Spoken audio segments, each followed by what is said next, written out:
I know everybody out there's probably heard a bunch of people say, oh, I put that Holley on my car. I could just never get it to run right. I ripped it back out, went back to whatever I had. You can follow the instructions to the T and you've never had a problem, not for you. But if you want to see a demonstration of just how bad it can get with one small mistake, follow me. I'm gonna show you guys. Our customer's 73 C10, heads cam, intake, 6.0, Tremec TR6060, tubular with coilovers all the way around. Badass truck. He built it, had a shop finish out some of the stuff for him, took it back to the shop for like some warranty work, and then it just went to hell from there. The shop took it all apart, tried stealing it from him. He had to actually go down there with a lawyer and serve the dude in order to get the vehicle back, and it was in shambles at that point. It was too late. The damage was done. Now it's been to a few different shops, and everybody's basically fighting electrical gremlins on this thing. The harness was cut into where it shouldn't have been cut into. I mean, we have to have the harness opened up, looking for splices that they hid in the main harness, all kinds of stuff. Let me show you my setup here real quick. Check this out. Right now I've got my leads pinned into the cam position sensor ground, and I'm going to test it for continuity. After going over the wiring diagram, this is the only place pin A18 in the J1A, the larger of the two connectors. This is the same for Holley HP, Holley Dominator, Terminator X, and X Max. That ground needs to be a very clean ground. These sensors need to ground in the ECU and in the ECU only. I'm going to demonstrate what happens and what we found out was happening with this thing, because we could not get this car to truly run right. We could get it to run and it would start and it would sound good, but then it would just randomly not want to run. It would randomly crank no start. We could bump start it and it would work, totally inconsistent. One day the drive-by-wire pedal didn't want to work, and it was just gremlin after gremlin. I'm like, what in the hell is going on? Excuse the mess. Whole loom pulled open and we're just finding a bunch of mess in there, going through and repairing it. That is the only place you want to have continuity with any of your sensor grounds. Now this is the same sensor ground for your map, your MAF, cam, crank, like 7 or 8. I think every one of the major sensors, the only one that doesn't share that, I believe, is the wideband O2. Everything else does that. Come check this out real quick. Positive lead here. I'm in pin A18, which is where it's supposed to be and where I'm supposed to be picking up continuity. That is the only place I should be picking up continuity. The issue, I have continuity in at least all of these through the cam position sensor ground. I knew there was an issue, and so what I had to start doing was unplugging sensors and checking the continuity and seeing when it would go away. Well, after I got this out and I started laying out where I'm getting continuity in the pin map, mostly injector related. So I unplugged the injector harness and it goes away. It goes back to only having continuity at the sensor ground. Plug the injector harness back in. I get continuity through all of the injector pins, plus the IAC, plus EST7, ESTC, and it's like none of this is making sense. How is the cam position sensor grounding to all of these things? This is it right here. I'm on IAC A low and I'm getting continuity, stronger continuity than I was getting at the actual sensor ground pin that it needs. The pin A18, the sensor ground for all your major sensors in this ECU, and the only place they should be getting ground. They should not be grounded locally in any way. You should only be getting it through pin 18 in the J1A connector. I'm getting it in the J1B connector through at least 4, 5, 7, or 8 of these things that I've tested. Once I saw that, and once I unplugged the injector harness and plugged it back in, I was like, okay, this is a ground issue. I recreated this here with these spade connectors to show you, because in my haste, you know, in my diagnostic process, I just pulled these apart and it corrected the issue. I went back to having continuity only where I'm supposed to. So I threw these connectors on for you guys just to show you this real quick. They had the main harness grounded. I believe this one goes to the steering column. These were co-located essentially as the fuel pump ground. I'm on J1B connector, IAC A low. I've got continuity with the cam position sensor ground. IAC A high. Output number 4. GP minus, injector F output,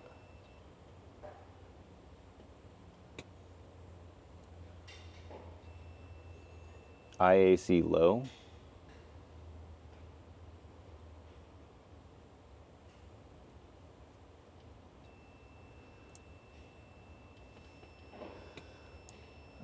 That's an EST ground, I believe, or EST output cylinder head.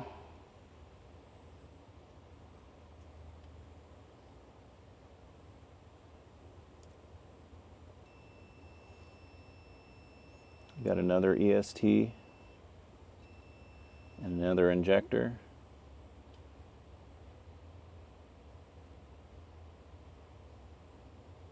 Okay, so that's it on that one.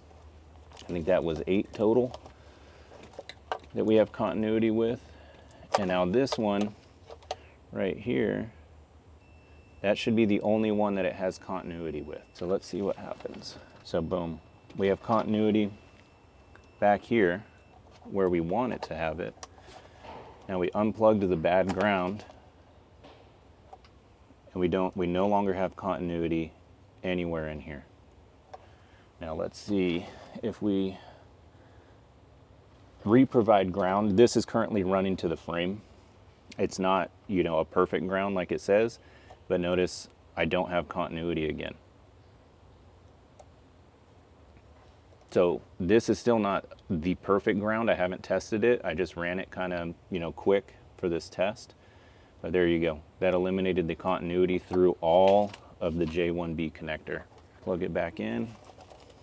Let's check some J1A pins real quick. Nothing here. Go back to the pin it's supposed to.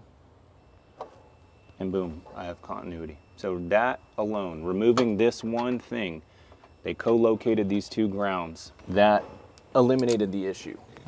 So just that one thing. They just decided to tie 2 grounds together.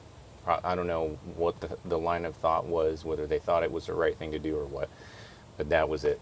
About that main harness ground, if you're reading the manual, it will say it has to have continuity to the engine block, continuity to the battery, but not co-located with any other grounds, and it has to be a frame ground. So you cannot lay that main harness ground on your battery. You cannot tie it into your steering column. You cannot co-locate it with your fuel pump ground. You cannot co-locate it with your engine ground. No other additional grounds, or you will get this. And I'm telling you, this car was running and driving, but it just was like gremlins. Like people like, I can't figure out why it won't run right. I can't figure it out. It's acting like a total turd. Like, I mean, this thing should have way more power. I can't figure out what it's doing. And it's literally because of one mistake in the installation process. They grounded it and they cut it super close to the harness. I think they were trying to have like a really clean install, because these LSs can turn into a mess in the engine bay with all the grounds, and they all need specific locations. And you know, you end up with, you know, if you're doing it right, this car is just full of grounds from front to rear. It's hard to hide, basically, and it's hard to make look good. It really takes somebody who's skilled and has done these a few times to get these things looking good. You've got to tuck grounds away and, you know, run them inside of panels and all that stuff.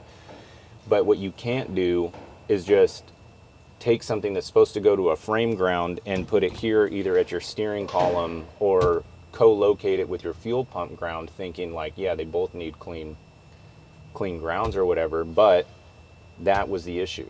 That was the thing. I mean, this thing was just like, we couldn't figure out like what the hell is going on. It's like the pedal won't sweep, the pedal won't go past 40%, the pedal won't go past 21%. It'll start up. If we bump start it with like a little spritz of starting fluid, it'll run and go like no problem. Car runs fine after that. We're hitting the pedal sweeps everything. Come in the next day, crank no start. And we're like, what in the hell is going on? And this thing has been through 3 different shops now, and they've all kind of said the same thing. Can't figure it out, basically. Like, can't figure out what the issue was. We're not out of the woods yet. The harness has been modified. It's almost to the point where we're gonna have to be like, we just need to get a new harness. We haven't made that decision yet. There's a lot of modifications, unfortunately, and they were done poorly. And so what we're doing now is just kind of hasty patches, just real quick and dirty, and we're gonna see if we can't get everything corrected. And if it is, then we'll go back through, clean everything up, tuck it all away, make it look nice, and we'll go with it. Luckily, they didn't cut any of the sensor wires.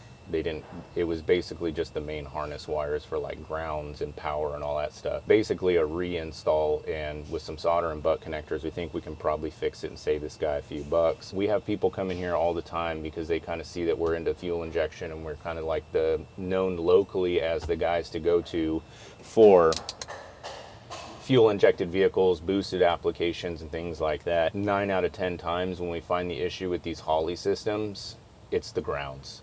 Somebody just pulled a carburetor off, threw a sniper on, installed it, and this thing is just consuming O2 sensors like every 6 weeks or something. Like they're going through O2 sensors like crazy. First thing I ask the customer, how many grounds do you have on it? How many grounds did you add? Usually it's just engine block to frame, battery to frame, and that's it. And I'm like, that's probably your problem. We go through, we add a few grounds, and usually these things clean up and run great. But I've not had to warranty or replace a single Holley ECU yet. We do a fair bit of messing around with this stuff. And oftentimes the car comes in for, I've got an issue with my Holley system, and we're like, no, you need to rewire your engine bay because you've got all these issues. Engine control units, these Terminator X's and these LS's, when you start bringing sensors into the equation, your electrical matters so much more. Carburetor doesn't care. It degaff. It does not matter. It will just spray and atomize fuel no matter what. Does not matter. You have an exhaust leak, might run like butt. You know, if it has a vacuum leak, it'll run a little poor, like sure. If you have those issues on these high technology, I'll call them, hot rods, where you're doing these, you know, ECUs or throttle body injected units and all that stuff, and they have all of these sensors in them, if your wiring isn't tight, you're going to have issues, and you're going to think there's something else because the car won't run right, and you're going to be like, oh, it's acting like it's got a vacuum leak. Oh, it's got like it's like this. And it's like, no, your sensor is literally getting backfed a small amount of signal anytime the vehicle is running or anytime the key is on, and your sensor cannot read accurately because it does not have clean ground. Probably the number one issue with all of these aftermarket ECUs, at least in this shop, it's always in the wiring, majority of the time in the grounds. The grounds were just not either not done, or they weren't done appropriately. They didn't follow the instructions to the T. Like this one specifically, I forget the exact wordage, but you have to check continuity between the battery and the ground and the engine block and that ground location, and not co-locate it with any other grounds.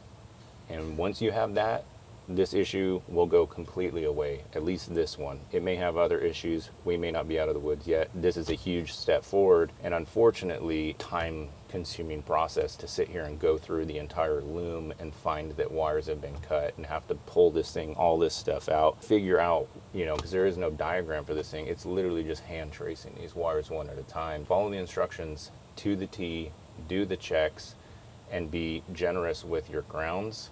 And if it says do not co-locate with another ground, don't co-locate it with another ground. You won't have this issue. I guarantee this car is going to clean up and run a lot better. Unfortunately, now it looks like the crank position sensor was probably being backfed. We dealt with a lot of backfeeding. That's why we have this kind of janky little push button start in it. This thing has eaten 2 ignition switches due to backfeeding. One time when it was crank no start, the fuel pump wasn't coming on. I laid under the fuel tank to see if I could hear the fuel pump coming on, and the fuel tank was arcing off of the frame because there was no ground on the fuel tank. Phil went through and corrected 3 different backfeeding issues. He had like 9 volts constant at the ignition switch. Fixes one, it drops to 6. Fixes another one, it drops to 3. Fixes it again, boom, no backfeeding. These ignition switches in these eidetic columns are $150 a piece, and now they're discontinued, and they changed the design.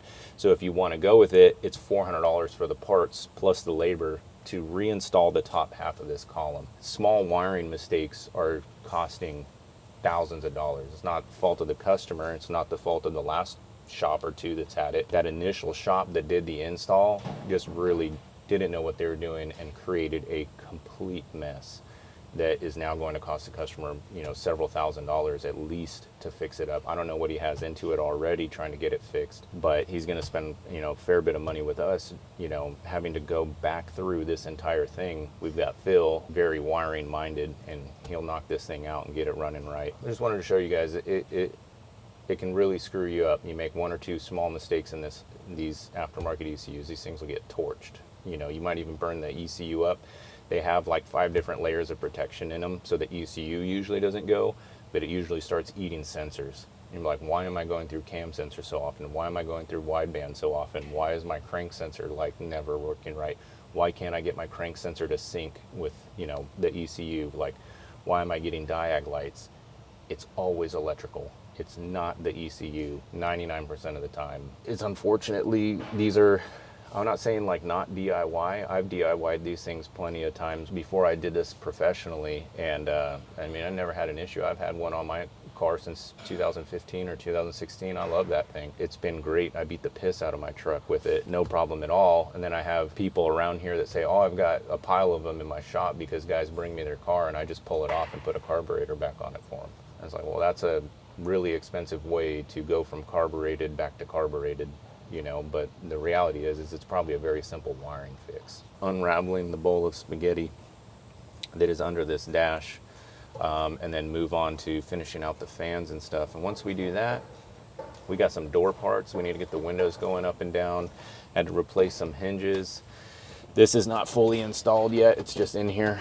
Get the interior back together, and this thing should haul ass.